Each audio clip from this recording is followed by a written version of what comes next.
One morning, completely out of nowhere, your phone screen lights up. It's not even the sound of a notification. It's worse than that. Silence. Because nothing comes in anymore. No calls, no texts, no messages, just emptiness. The human mind doesn't like emptiness. Emptiness feels like a darkness settling over your thoughts.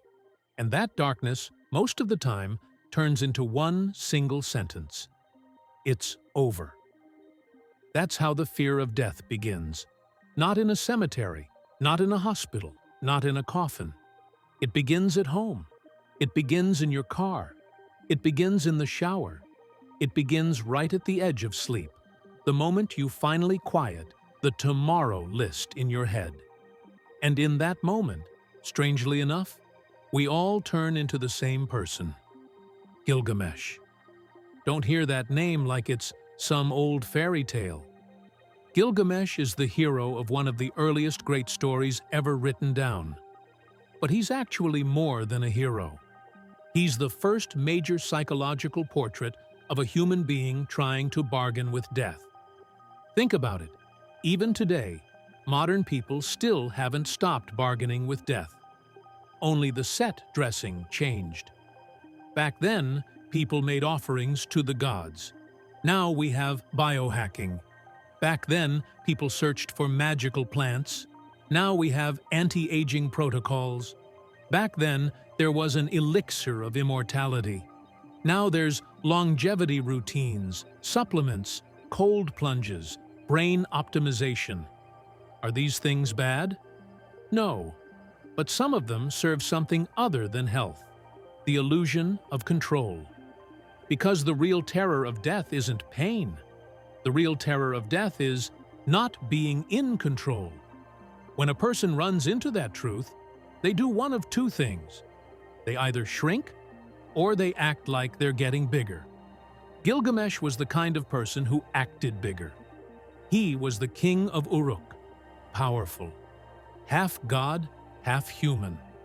He had the city walls built, carved his name into stone, and told the world, "I'm here." Power was his language. Command was his breath. When he said, "I want," the world moved. A lot of people mistake power for confidence. But psychology sometimes says something more unsettling. Some displays of power don't come from confidence. They come from fragility. Gilgamesh's story actually starts with this question. When does a person feel like they have to be incredibly strong? Sometimes the answer is simple. Somewhere inside, there's a very small fear, and so that fear won't grow, the person becomes gigantic on the outside. Gilgamesh had become gigantic. The people were exhausted by his excess. The gods created Enkidu to restore balance, a raw, honest, unfiltered being from the wild. Enkidu showed up in front of Gilgamesh like an enemy, but he was actually a mirror. Gilgamesh and Enkidu's first meeting was a fight, a physical fight, muscle, breath, sweat, rage. But psychologically, the fight was this: who am I? What is my power? Who can stop me? Who actually sees me? And then, something unexpected happened. Friendship was born out of the fight. This is something that feels very familiar in human life. Sometimes the person who grows you is the person who challenges you the most. Sometimes the best friend is the one who first knocks loose the hardest stone inside you. Enkidu and Gilgamesh became friends, and that friendship turned Gilgamesh into a human for the first time. Because real friendship teaches you this: the only purpose of power isn't to dominate. One purpose of power is also to stand beside someone. The two men went on the road together. They fought monsters. They earned fame. The world talked about them. And at that point, the story still feels like an epic, until death arrives. Enkidu died. This part is critical. Because Gilgamesh's real story begins when Enkidu dies. Because in that moment, a door opens in Gilgamesh's mind. A door that had been closed before. On that door, there is a single word: you. Enkidu's death tells Gilgamesh this: you're going to die too. And that's where human psychology kicks in. When you lose someone, you don't just lose them. Three things happen at the same time. 1, you lose the order of the world. 2, you lose the story that made you feel safe. 3, and the scariest one, you lose the guarantee of your own future. Because loss isn't just an empty space. Loss is proof. Proof that life is finite. Gilgamesh cried over Enkidu's body for days, and grief didn't soften him. Grief broke him. Some people think grief automatically matures you. No, grief doesn't automatically mature you. Grief expands whatever is inside you. If there's denial, denial grows. If there's anger, anger grows. If there's fear, fear grows. What grew inside Gilgamesh was fear, and that fear locked him onto one idea: immortality. At this point, Gilgamesh did what a modern person does. When someone disappears and the pain is unbearable, most people don't sit with the pain. They start a project. They turn pain into a task. They dress grief in a plan. They treat sorrow like a problem to solve, because solving problems gives you a sense of control. Gilgamesh wanted control too. "I'll find immortality," he said. "I'll defeat death. There has to be an exception for me. Pay attention. That sentence is the hidden sentence of modern people too. Nothing will happen to me. I'll get through it. It won't happen to me. I'm different." Psychology sometimes calls these sentences defenses. Sometimes it calls them denial. Sometimes it calls them grandiose defense. But they all come from the same root: the terror of thinking about death. The first thing a human being does when they think about death is push it away. There's time. Not now. Not at my age. I'm healthy. I'm careful. Then one day, news arrives. A diagnosis, an accident, a loss. And suddenly death isn't far. It's close. And that's when a person grabs onto one of two things: meaning or escape. Gilgamesh escaped. He went to Utnapishtim, the man who survived the flood, the man made immortal by the gods. Because the human mind always does this. If there's an exception, there must be a way. Utnapishtim listened to him, and then he said one of the simplest but harshest sentences in the world: immortality is not a human thing. When he heard that, the child inside Gilgamesh cried. Because that child wanted Enkidu back. That child wanted control back. That child didn't want to accept the word over. Sometimes inside every person who looks like an adult, there's a child like that. And that child says this in loss: I want a refund. But life isn't a store. Life doesn't have customer service. Utnapishtim gave Gilgamesh a test. Can you stay awake? Can you endure? Gilgamesh couldn't. He fell asleep. That scene looks small, but psychologically it's incredible. A person thinks they'll fight death with willpower. But death isn't a willpower contest. If willpower can't even defeat sleep, how is it supposed to defeat death? Gilgamesh still didn't give up, because giving up isn't just giving up. Giving up is accepting this: I am helpless. And the hardest thing for a human being to accept is helplessness. As he was leaving, Utnapishtim's wife stepped in. He came all this way. He shouldn't go back empty-handed, she said.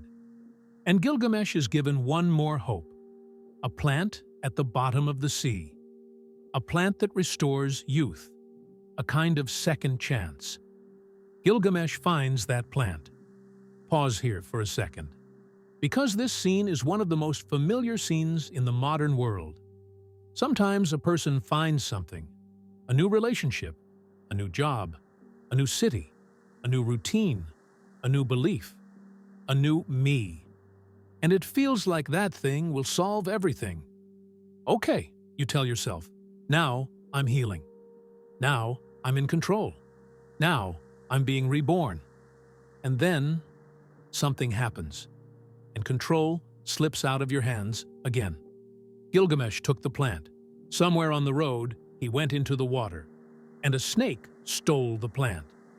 That moment isn't just bad luck. That moment is the psychological heart of the story. Because the snake here isn't just an animal. The snake is this truth about life. No matter how smart you are, no matter how strong you are, no matter how prepared you are, sometimes life doesn't care about your plan. And that drives a person insane. When Gilgamesh lost the plant, his last defense collapsed. Now he had nothing left. Enkidu was gone. No immortality, no youth, no plan, only reality. And that's where, for the first time, Gilgamesh begins to grow up. Because growing up isn't achieving. Growing up is sometimes learning to live with loss.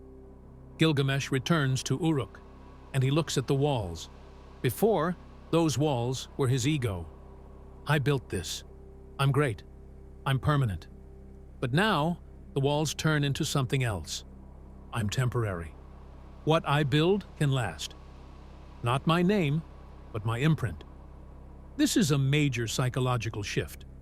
When we're young, most of us believe this. Life is a project we control. As we get older, we learn this. Life is a current we're living inside, and death is part of that current. Gilgamesh. Making peace with death does not mean death is beautiful. Death is romantic. Death is no big deal. No. Making peace is this: learning to live without denying death, without shrinking your life.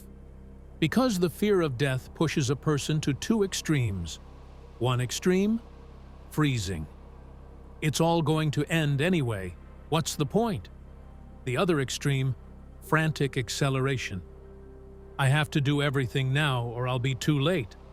Both extremes come from the same place: fear. Gilgamesh finds a third way, and the third way is meaning. Meaning isn't an antidote to death, but it's the only thing you can walk beside death with. Now let's bring this to today. Just a little. Think. Why do people record everything? Why do they document every moment? Why do they photograph a meal before they eat it? Why do they want proof? Because somewhere inside, all of us feel this. It'll fly away. It'll fade. It'll disappear. Gilgamesh was afraid of disappearing too, but in the end, he learned this. To last isn't not dying. To last is having touched something, a person, an idea, a work, a city, a story. Enkidu's death shattered Gilgamesh, but that same death made him human. There's a hard sentence here, and I'm not going to say it like motivation, because motivation is often a shiny bandage slapped over pain. Here it is. Some losses change you irreversibly, and that change isn't always growth. Sometimes it's deepening. Deepening is living heavier, but it's living more real. Now we get to the biggest misunderstanding about making peace with death. People think making peace with death means not being afraid. No. Fear is normal. Fear is human. Making peace with death is doing this: seeing fear not as an enemy, but as a reminder. What does fear remind you of? Time. And time is the most ruthless but most honest teacher of life. Time doesn't say, hurry. Time says, choose your priorities. When Enkidu was alive, Gilgamesh's priority was fame. After Enkidu died, his priority was immortality. When he returned to Uruk, his priority became meaning. That's making peace, changing your priorities. Now here's a question that might make you uncomfortable, but it works. If the idea of death knocked on your door tomorrow morning, what things in your life would instantly start to look ridiculous? Which arguments? Which ambitions? Which comparisons? Which I have to do this too? yours. Thinking about this isn't depressing. It's a kind of mental cleansing. Some therapists call it mortality awareness. Some call it existential clarity. I'll say it more simply. It's reality. What I love most about Gilgamesh's story is this. It shows us that making peace with death isn't a fancy thing. Making peace is quiet. Making peace isn't dramatic. Making peace isn't waking up one morning and saying, "Okay." Making peace is a small action, like texting someone after a loss, like having a conversation you've postponed for a long time, like trying to understand instead of trying to be right, like softening for one day instead of being relentlessly hard on yourself. Making peace isn't just with death. Making peace is with the uncontrollable side of life. And a person who makes peace with what can't be controlled becomes stronger in a strange way. Because their strength no longer comes from winning. Their strength comes from carrying. Gilgamesh couldn't bring Enkidu back. He couldn't become immortal. He lost the plant. He couldn't change fate. But he changed one thing: himself. That's why Gilgamesh isn't just an ancient king. He's a transformation story. And the most honest form of transformation is this. It doesn't give you what you want. It gives you what's true. Now imagine one last scene. A man is standing on the walls of Uruk. There's wind. The city is alive. People are talking, laughing, working, fighting. Life is moving like life does. And for the first time, that man doesn't feel small inside this flow. Smallness isn't humiliating anymore. Smallness is real. He understands this. One day, I will be gone. But this city, these people, these stories, will keep going. And in that moment, the fear of death doesn't vanish all at once, but it changes shape. It's not panic anymore. It's a whisper. You have time, but it's not infinite. Choose. That's the voice of making peace with death. Not cheerful, but clear. And clarity gives you this, not fake immortality fantasies, a real life. Because in the end, everyone meets the sentence, "It's over one day." Some people hear it and turn to stone. Some people hear it and keep running. And some people hear it and, for the first time, start to truly hear their life. That is Gilgamesh's gift. Not shrinking your life by accepting death, but sharpening your life. And maybe the greatest immortality a human being can reach is this: knowing you will disappear one day and still living today with real weight. Because death is not the enemy of life.